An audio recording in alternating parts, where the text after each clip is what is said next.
നമ്മളെപ്പോഴും സമൂഹത്തിൽ സഞ്ചരിക്കുമ്പോൾ മാന്യന്മാരും ബഹുമാന്യരും ഒക്കെ ആകാനല്ലേ ശ്രമിക്കുക.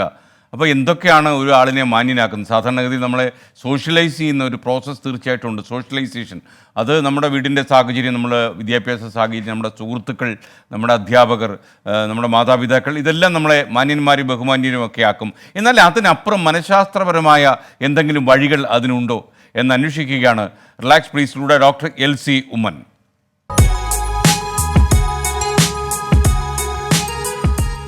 മര്യാദ രാമന്മാർ. എങ്ങനെ നമ്മുടെ സമൂഹത്തിൽ നാം ബഹുമാന്യരും മര്യാദക്കാരും ആയിത്തീരാം എന്നതിനെക്കുറിച്ചാവട്ടെ ഇന്നത്തെ ചിന്ത. എല്ലാവരും ബഹുമാനിക്കുന്ന ഒരു വ്യക്തിയായി തീരാൻ ആർക്കാണ് ആഗ്രഹമില്ലാത്തത്? മര്യാദക്കാകുക എന്നതുകൊണ്ട് ഉദ്ദേശിക്കുന്നത് നമ്മുടെ ചുറ്റുമുള്ളവരുടെ വികാരങ്ങളെ പരിഗണിച്ച് അവരെ ബഹുമാനിച്ചും പെരുമാറുക എന്നത് തന്നെയാണ്. മാന്യമായ പെരുമാറ്റം ചിലവില്ലാത്ത കാര്യമാണ്. എന്നാൽ മറ്റുള്ളവർക്ക് നിങ്ങളെക്കുറിച്ച് മതിപ്പുളവാക്കാൻ അത് സഹായിക്കുന്നു എന്നതാണ് സത്യം. കൂടാതെ നിങ്ങൾ മറ്റുള്ളവരോട് എപ്രകാരം പെരുമാറുന്നു എന്നതിന് അനുസൃതമാകും അവരുടെ തിരിച്ചുള്ള പ്രതികരണവും. Give respect and take respect എന്നതാണല്ലോ. ബഹുമാനം എന്നത് ചുമ്മാ കിട്ടുന്ന ഒന്നല്ല, നാം അത് പരിശ്രമത്തിലൂടെ നേടിയെടുക്കേണ്ട ഒന്ന് തന്നെയാണ്. അതിൽ പ്രധാന പങ്ക് വഹിക്കുന്ന ഒന്ന് തന്നെയാണ് മര്യാദയുള്ള സംസാരവും ചേഷ്ടകളും.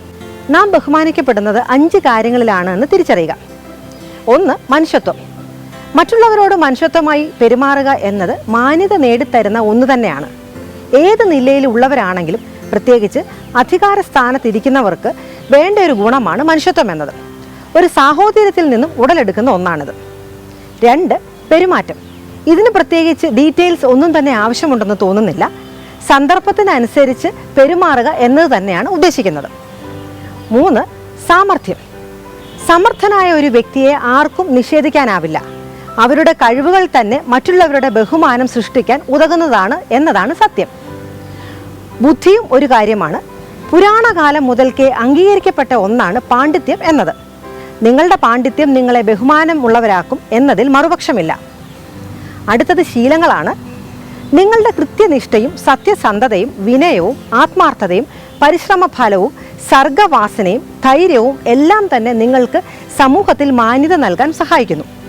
ഇപ്രകാരം മാന്യരായിത്തീരുന്ന വ്യക്തികൾക്ക് മറ്റുള്ളവരുടെ വിശ്വാസവും സ്നേഹവും ലഭിക്കുകയും അവരെ കൂടുതൽ കർമ്മോത്സുകരാക്കുകയും ചെയ്യുന്നു. ഇനി ഇത് നേടിയെടുക്കാനുള്ള ചില പൊടിക്കൈകൾ കൂടി നോക്കിയാലോ. 1. പുഞ്ചിരിയോടെ ആളുകളെ അഭിവാദനം ചെയ്യുക, ചെറിയ കുശലം പറയുക മുതലായവ. ഇത് നമ്മുടെ ശീലമാക്കുക. ഇത് നമ്മളെ സുസമ്മതരാക്കുന്നു. മറ്റുള്ളവരെ കുറിച്ച് കരുതലുള്ളവരും അവരുടെ നേട്ടങ്ങളിൽ അഭിനന്ദിക്കുന്നവരുമായി തീരുവാൻ നമുക്ക് പരിശ്രമിക്കാം. മറ്റുള്ളവർ സംസാരിക്കുമ്പോൾ ക്ഷമയോടെ കേൾക്കുവാനും അത് ചെയ്യാതെ ചാടിക്കയറി ഇടയ്ക്ക് സംസാരിക്കാതെ ഇരിക്കുവാനും വിയോജിപ്പുണ്ടെങ്കിൽ അവരെ മുറിപ്പെടുത്താത്ത രീതിയിൽ നിങ്ങളുടെ അഭിപ്രായം പറയുവാനും ശീലിക്കുക. എതിരഭിപ്രായം ഉള്ളവരോട് വ്യക്തിഹത്യ നടത്തുകയോ അപമാനിക്കുകയോ മോശം കമൻസ് പറയുകയോ ചെയ്യാതിരിക്കുക. മുറിപ്പെടുത്തുന്ന വാക്കുകൾ ഒഴിവാക്കി സംസാരിക്കുക. തെറ്റുകൾ പറ്റിയെങ്കിൽ ക്ഷമ ചോദിക്കുക.